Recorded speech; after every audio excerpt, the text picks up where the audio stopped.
Investigators now say the suspect in Monday's attack at Ohio State University acted alone when he plowed into a crowd and attacked people with a butcher's knife. The FBI says he was inspired by ISIS propaganda. The question is, how did he go from refugee to ISIS sympathizer in 2 years?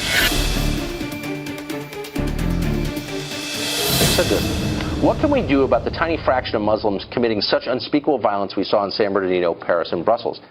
You don't address problems within the religion or the Islamic community. You turn it instead back on America and the West by saying our intolerance causes this. Am I misreading your point? I think it's complicated, right? So I think at the outset we need to make clear that there's never a justification for a tragedy such as this one, right?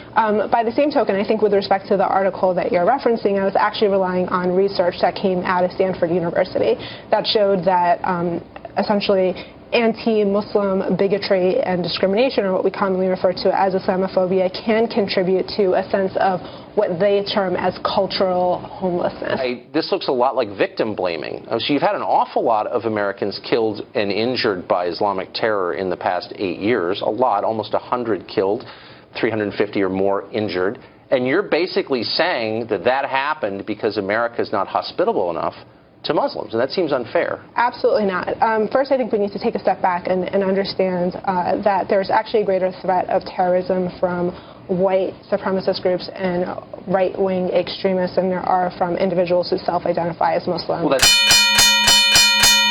just not true. Actually, no, it's not. There haven't been 100 Americans killed in the last 8 years, 350 wounded from right-wing extremists in the United States. That's not true. And if you claim it is, I'd ask you to cite your source. The FBI. The FBI data indicates that there have been more acts of terrorism committed by right-wing extremists and white supremacists. In addition to that, last year, Duke University... In the last 8 years, there have been 100 or more than 100 people killed by white supremacists and more than 350 wounded by white supremacists in America. That's not true.